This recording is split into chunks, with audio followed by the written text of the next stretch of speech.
आखिर चीन के लोग पेड़ों पर नकली पत्तियां क्यों चिपका रहे हैं?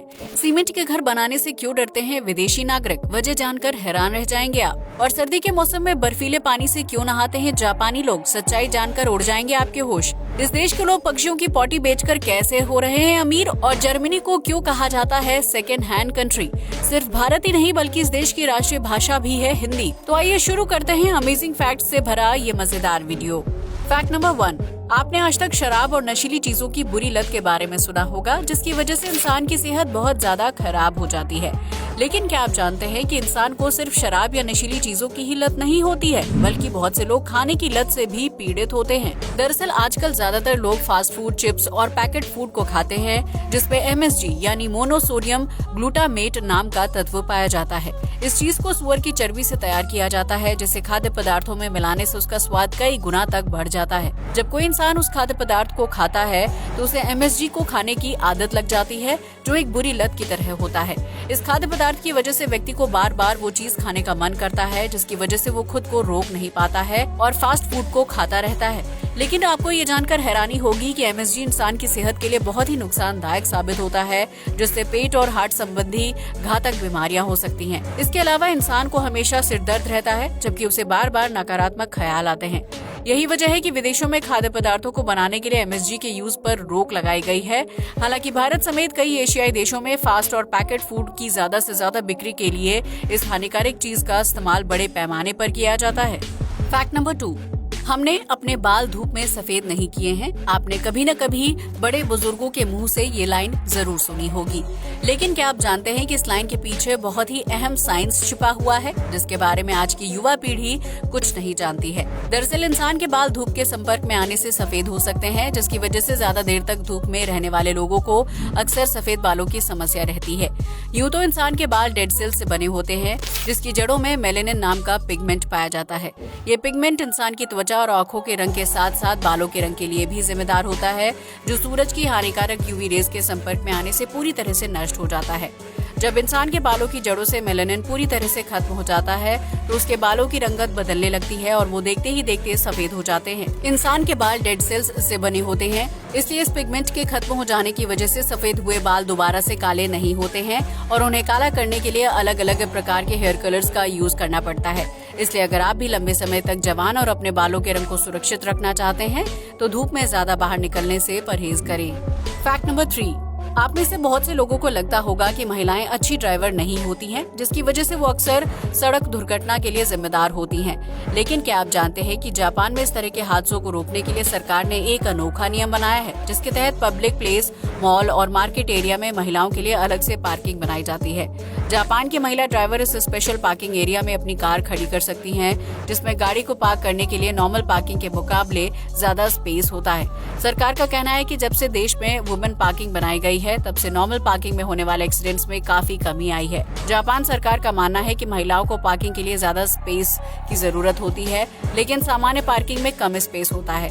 इसलिए महिलाओं की सुविधा के लिए देश में अलग अलग जगह पर स्पेशल पार्किंग एरिया बनाया गया है, जहां सिर्फ महिलाएं अपनी कार पार्क कर सकती हैं और उन्हें कार चलाने या उसे पार्क करने में सहूलियत होती है। फैक्ट नंबर 4, वैसे तो आपने आज तक ये सुना होगा कि सुबह जल्दी उठने से इंसान का दिमाग तेज होता है, जिसकी वजह से भारत में स्कूल टाइमिंग भी सुबह की शिफ्ट में रखी जाती है। लेकिन क्या आप जानते हैं कि विभिन्न रिसर्च से ये पता चलता है कि इंसान का दिमाग सुबह 10 बजे के टाइम पर सबसे ज्यादा वीक होता है, क्योंकि उस समय दिमाग के काम करने की क्षमता सबसे कम होती है।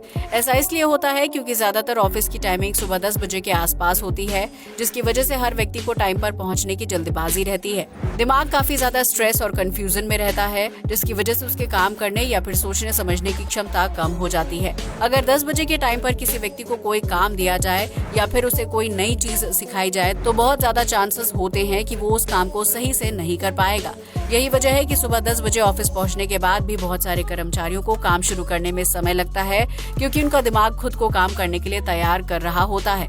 यूरोप के बहुत सारे देशों में स्कूल की टाइमिंग सुबह 10 बजे के बाद रखी जाती है, ताकि छात्रों को अपना दिन शुरू करने में किसी तरह की परेशानी का सामना ना करना पड़े। फैक्ट नंबर 5, ये तो हम सभी जानते हैं कि चीन किसी भी चीज की कॉपी तैयार करने में माहिर है, फिर चाहे वो पेड़ की पत्तियां ही क्यों ना हो।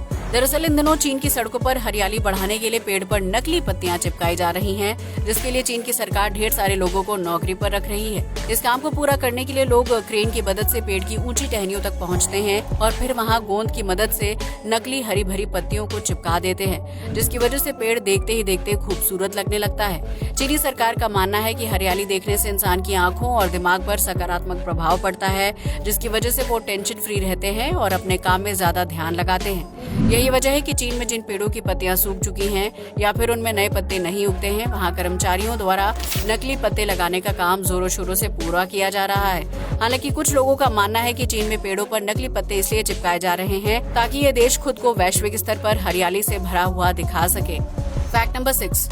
वैसे तो इस दुनिया में बहुत से देश हैं जहां अलग अलग चीजों का प्रचलन रहता है, लेकिन जर्मनी दुनिया का इकलौता ऐसा देश है जहां सेकेंड हैंड चीजों का यूज बड़े पैमाने पर किया जाता है। इस देश के नागरिक कोई भी नई चीज खरीदने से पहले पुराने सामान को डोनेट कर देते हैं, जिसकी वजह से जरूरतमंद लोगों को उस सामान को खरीदने के लिए अलग से पैसे खर्च करने की जरूरत नहीं पड़ती है। जर्मनी में सेकेंड हैंड सामान देने और लेने का प्रचलन काफी ज्यादा है, जिसके लिए किसी को पैसे खर्च करने की जरूरत नहीं होती है। यहाँ के लोग अपने पड़ोसी को खिलौनों से लेकर TV, fridge, sofa, cycle, bike और कार जैसी चीजें भी डोनेट कर देते हैं, जिसके लिए वो उनसे कोई पैसे नहीं लेते हैं। इतना ही नहीं, जर्मनी के लोग सेकेंड हैंड चीजें यूज करने से परहेज नहीं करते हैं, बल्कि वो उन चीजों को कई सालों तक रीयूज करते हैं और अपने पैसों की बचत पर विश्वास करते हैं। आपको ये जानकर हैरानी होगी कि जर्मनी में रोजाना 1 लाख से ज्यादा लोग चीजों को डोनेट करते हैं, जिसके लिए अलग अलग कंपनियां, NGO और वेबसाइट्स भी हैं। Fact number 7। इस दुनिया में बहुत से लोग अजीबोगरीब प्रोडक्ट्स बेचकर लाखों रुपए की कमाई करते हैं, जिसकी वजह से वो दिन ब दिन अमीर बनते जा रहे हैं। लेकिन आज हम आपको एक ऐसे देश के बारे में बताने जा रहे हैं जो कुछ और नहीं बल्कि पक्षियों की पॉटी बेचकर अमीर हो रहा है। इस देश का नाम नाउरू है, जहां दुनिया भर के पक्षी अपने सफर के दौरान आराम करने के लिए कुछ दिन ठहरते हैं। उस दौरान नाउरू में विभिन्न प्रजाति के पक्षियों की पॉटी बहुत ज्यादा मात्रा में इकट्ठा हो जाती है, जिसमें कुछ खास तरह के तत्व पाए जाते हैं। इन पोषक तत्वों को फसल के लिए काफी अच्छा माना जाता है, लिहाजा नाउरू में विभिन्न कंपनियों के कर्मचारी पक्षियों की पॉटी को इकट्ठा करते हैं और फिर उसका यूज करके अलग अलग प्रकार के खेती वाले प्रोडक्ट्स तैयार किए जाते हैं। इन सभी एग्रीकल्चरल प्रोडक्ट्स को नाउरू विभिन्न देशों को ऊंची कीमतों पर बेच देता है, जिसकी वजह से पक्षियों की पॉटी इस देश के नागरिकों और सरकार के लिए किसी वरदान से कम नहीं है। Fact number 8। एक तरफ जहां पूरी दुनिया के लोग सर्दी के मौसम में ठंडे पानी को छूने से भी परहेज करते हैं, वहीं जापान के लोग इस कड़ाके की सर्दी में बर्फीले पानी से नहाने का अनोखा कारनामा करते हैं। दरअसल जापान में नए साल के मौके पर एक खास समारोह का आयोजन किया जाता है, जिसमें 25 से 75 साल की उम्र वाले लोग बर्फीले पानी में डुबकी लगाने की प्रथा निभाते हैं। इस समारोह का आयोजन टोक्यो शहर में कांडा मायोजिन मंदिर में किया जाता है, जहां एक पूल में ढेर सारे लोग बर्फीले पानी में नहाते हैं। जापान के लोगों का मानना है कि बर्फ के पानी से नहाने से उनके शरीर की शुद्धि हो जाती है, जबकि उन्हें सभी पापों से मुक्ति भी मिल जाती है। इस पवित्र स्नान के दौरान श्रद्धालुओं को पूरे 6 मिनट तक बर्फीले पानी के अंदर रहना पड़ता है, जबकि वो स्नान करते हुए अपने ईश्वर को याद करते हैं। स्नान पूरा हो जाने के बाद मंदिर में पूजा की जाती है और फिर सभी श्रद्धालु नाच गाकर जश्न मनाते हैं, ताकि उनके शरीर को गर्माहट मिल सके। इस बर्फीले पानी में स्नान करने से मांसपेशियों का दर्द और अकड़न भी दूर हो जाती है, जिसकी वजह से कई लोग स्वास्थ्य को ध्यान में रखते हुए बर्फीले पानी में स्नान करने के लिए मंदिर में आते हैं। हालांकि जापानी लोगों का कहना है कि बर्फ के पानी में नहाने के बावजूद भी उन्हें ठंड नहीं लगती है, क्योंकि उनके ऊपर ईश्वर का आशीर्वाद रहता है।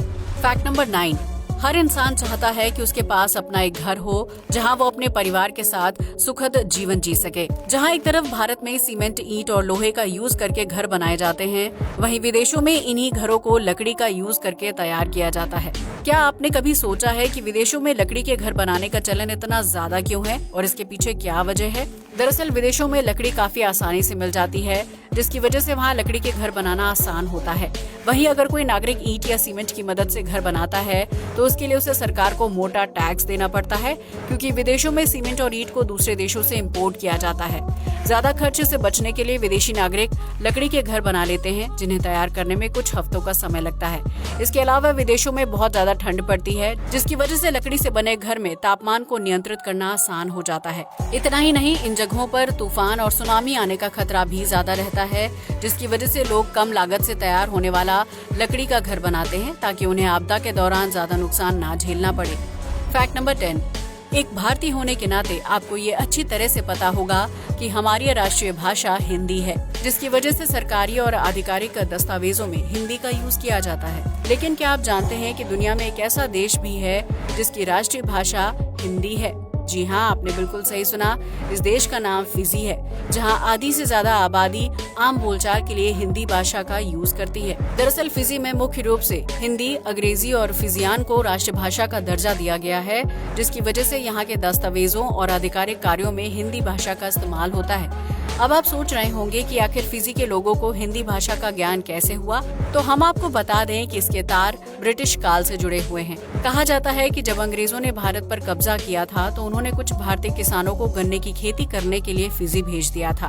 उन किसानों ने कई सालों तक फिजी में खेती की और वहीं बस गए, जिसकी वजह से उनके साथ काम करने वाले दूसरे फिजी मजदूरों ने भी धीरे धीरे हिंदी बोलना शुरू कर दिया था।